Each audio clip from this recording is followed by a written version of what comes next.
Hello, my lovely learners. In today's story, a king asks a woman to do something very difficult.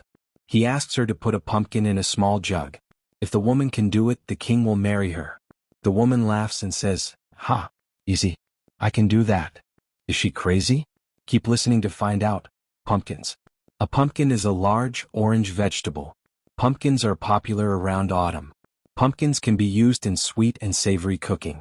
For example, in America people eat pumpkin pie for Thanksgiving. You can also make pumpkin soup. Pumpkins are also used as decorations. For example, during Halloween, people cut faces into pumpkins and put candles inside them. Ceramic jugs. A jug is a container for liquids such as water, milk, juice and so on. Jugs have a handle and a big hole on the top. We use jugs to pour drinks at meals and at parties. Jugs can be ceramic or made of glass. When you pull a flower out of the ground, you pick it. You can pick lots of flowers to make a bouquet, for example. These days, people don't usually pick flowers. Instead, they buy flowers from a florist. Poppies. Poppies are flowers with large red petals. Poppies have black seeds in the middle, which can be used in cooking. There are also some poppies whose seeds can be used to make drugs. In the UK, we associate poppies with Remembrance Day, November 11th, when we remember those who died in World War I. This is because poppies grew in many of the fields where battles happened during World War I. On Remembrance Day, many people buy small artificial poppies to wear on their clothes. The money made from selling the poppies goes to charity, and people can show that they remember those who died in the war. When you are thirsty, you need to drink water. If you eat food, you won't be hungry, but you might still be thirsty. We can survive hunger for a long time, but thirst kills very quickly. And actually, right now, I'm a bit thirsty, so let me drink some water. Drinks water. I am no longer thirsty. Bow is when you lower half of your body. People bow to be polite like this. If you're listening, you can't see me bowing, but on the video I am bowing. In some East Asian countries such as Japan, bowing is a common way of greeting or saying thank you or sorry. A hole is an empty space in something. If you have some very old clothes, they will probably have holes in them. You can put your finger in the hole. Some people get very angry and hit their wall, and then they have a hole in their wall. Not a good idea. When something fits, it is the right size or shape. For example, when you buy clothes, you try the clothes on to see if they fit. If they fit well, then they sit close to your body, but if they fit badly, then they are too big or too small. A rule is a way you have to do something. For example, in school the rules are, do not talk when the teacher is talking, do not hit other pupils, do not eat during class and so on. Rules are very important for playing games. If you break the rules of a game, then you have to stop playing. When something is impossible, it is not possible, you cannot do it. For example, it is impossible for humans to fly. It is impossible to meet every person in the world. It is impossible to read with your eyes closed. Okay, so listen and enjoy. The pumpkin jug. Once there was a king who was on holiday. The king went to pick flowers with his friends. The king found a field of poppies, which were his favorite flower. He picked hundreds of poppies and forgot about his friends. Many hours later, the king couldn't find his friends. He was lost. The king was far away from his home, and all he had were the poppies he had picked. The king knew he could find the way home, but it would take a long time and he was thirsty. He needed water. The king thought, maybe there is a river somewhere. He looked for a river, but then he saw a house on a hill. Thought the king, I will ask for water at that house. The king walked up the hill to the house. Outside the house, a young woman was working in the garden. Hey there, young girl, said the king. Could I ask you for some water? I have been picking poppies, and now I am very thirsty, and I must drink some water before finding my way back. Of course, said the woman. But can I ask what a young man like you is doing picking poppies? Surely you have other work to do? Most men do not pick poppies for work. Ah, said the king. I suppose I should say, I am a king. Oh. The woman bowed to the king. I don't know what country you come from, but it is wonderful to have you here. Would you like some pumpkin juice to drink? Pumpkin? What's that? There were no pumpkins in the king's country. The woman showed the king some of her vegetables. I grow pumpkins here, you see, she said. That is my job. What a strange plant, said the king. I have never seen anything like it. No, I would just like some water. You must eat some pumpkin before you leave this country, said the woman. It is a very special vegetable. Ah, I will go get you some water. She bowed and went inside and then came out looking very sad. "I'm sorry, but we only have one jug and it is old and dirty." She showed him the jug, which was old and simple. "I do not think it is good enough for a king. You should have a gold jug with water from the highest mountain." "No, no," said the king. "That jug is fine. The important thing is I am thirsty and I want to drink. I will be happy with that jug and your water." So the woman filled the jug with water and gave it to the king. But when the king finished drinking, she took the jug from his hands and threw it on the ground. Smash! The jug broke into many pieces. "Well, that was strange," said the king. "Is this normal in your country? Should I break the jugs of my friends here?" Well, you are a king and so I wanted to give you a gold jug, but I could not. I could only give you an old and dirty jug. But now a king has used it and so the jug is special. I do not want other people using that jug now. It is a king's jug and only a king can use it." The king did not say what he was thinking. The woman had broken the jug, so now nobody could use it. Not a king or a normal person. But he thought it was a lovely idea. He had been picking poppies, and when you pick a flower it dies. Was it not the same with the jug? The jug was dead now, but he would remember drinking from it always. Well, said the king. "This has been an interesting afternoon. I must go now, but I hope your pumpkins grow very big. Make sure to eat one before you leave," called the woman as he left. The king stayed in that country for a month more, and he could not stop thinking about the woman. One night, his friend gave him pumpkin for supper, and the king liked the pumpkin very much. That night he dreamed about the dirty old jug. There was something small inside the jug and he could not see what it was. But the dream gave him an idea. "Oh no," said the woman. "How can I do such an impossible thing? The king will kill me." "Ha," said the man. "He will not kill you. He is not a bad man. But he wants to see if you can do it. I've heard that you like breaking jugs. But there is no way this pumpkin will fit if you don't break the jug." Of course the man was right. It was an impossible game. The hole at the top of the jug was too small, and the pumpkin would not fit. If the woman broke the jug or the pumpkin, then she would break the rules. But she thought for a while and said, "What do I get if I can fit the pumpkin in there? Just wait and see." So before he went home, he sent a man to visit the woman. The man took a pumpkin and a jug with a small hole in the top. The hole was very small. If you tried to put your hand in the jug, only one finger would fit through the hole. "The king has a game for you," said the man. "You must put this pumpkin inside this jug. But you cannot break the jug or the pumpkin. Those are the rules." Well, you are a king and so I wanted to give you a gold jug, but I could not. I could only give you an old and dirty jug. But now a king has used it and so the jug is special. I do not want other people using that jug now. It is a king's jug and only a king can use it. The king did not say what he was thinking. The woman had broken the jug, so now nobody could use it. Not a king or a normal person. But he thought it was a lovely idea. He had been picking poppies, and when you pick a flower it dies. Was it not the same with the jug? The jug was dead now, but he would remember drinking from it always. Well, said the king. "This has been an interesting afternoon. I must go now, but I hope your pumpkins grow very big. Make sure to eat one before you leave," called the woman as he left. The king stayed in that country for a month more, and he could not stop thinking about the woman. One night, his friend gave him pumpkin for supper, and the king liked the pumpkin very much. That night he dreamed about the dirty old jug. There was something small inside the jug and he could not see what it was. But the dream gave him an idea. So before he went home, he sent a man to visit the woman. The man took a pumpkin and a jug with a small hole in the top. The hole was very small. If you tried to put your hand in the jug, only one finger would fit through the hole. "The king has a game for you," said the man. "You must put this pumpkin inside this jug. But you cannot break the jug or the pumpkin. Those are the rules." "Oh no," said the woman. "How can I do such an impossible thing? The king will kill me."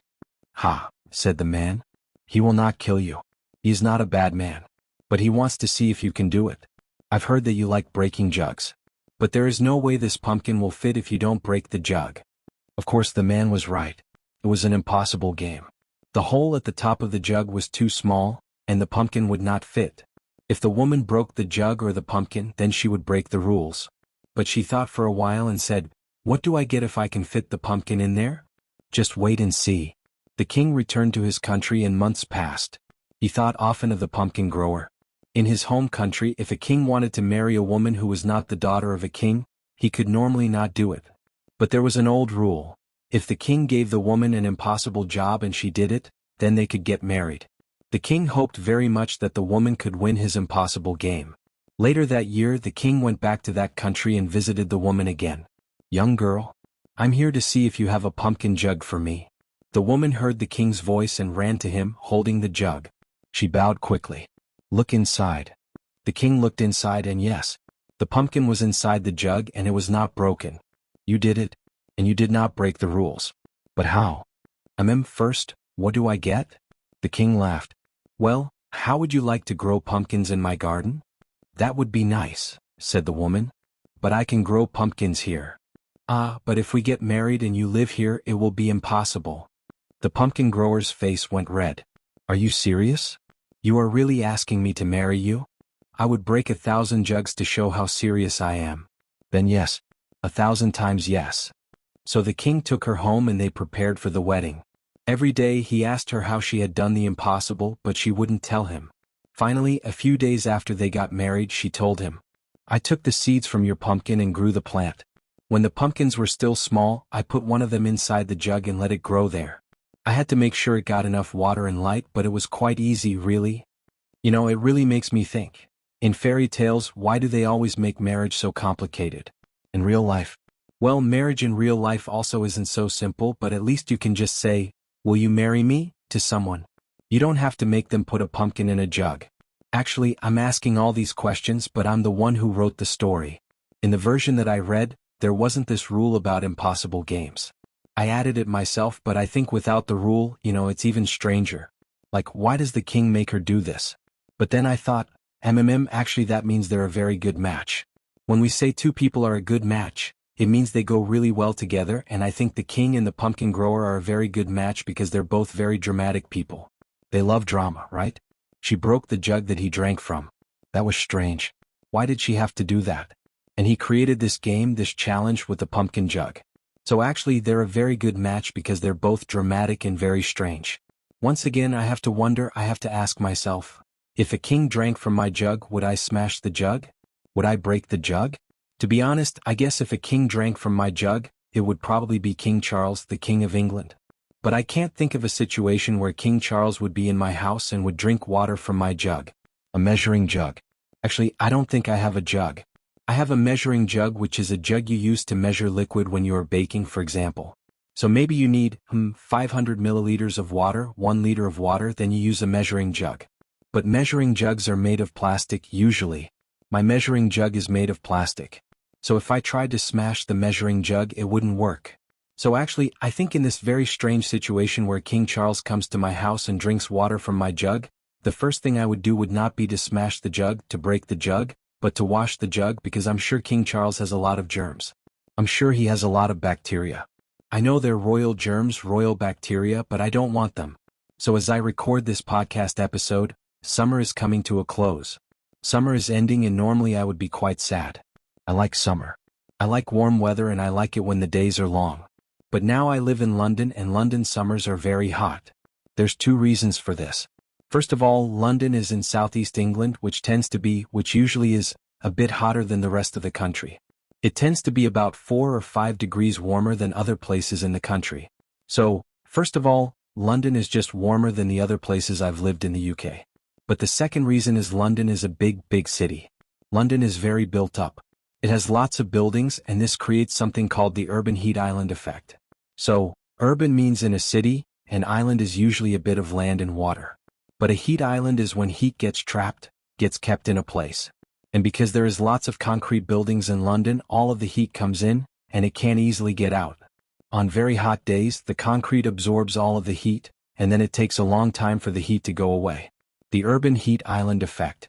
The urban heat island effect of course happens in many big cities, but in London it's pretty bad because the city was not built while thinking of these things. When they built the city, they didn't plan the heat management. They didn't plan how the heat would work and they didn't think about this urban heat island effect. So now it gets very hot in the summer. So I am really enjoying the fact that summer is coming to a close. I'm happy that summer is ending because it means that it is cooler. It's colder.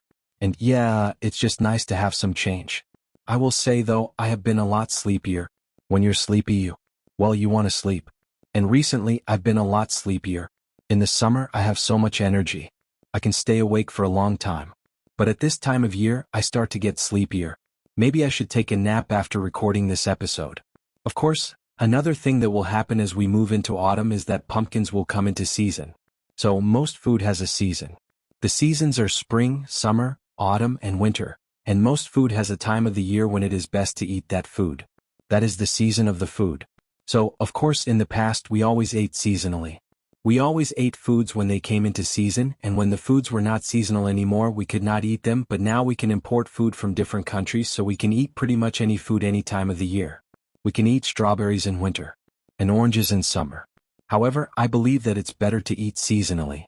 First of all, because the food usually tastes better when it's in season, and secondly, because it's just better for the environment.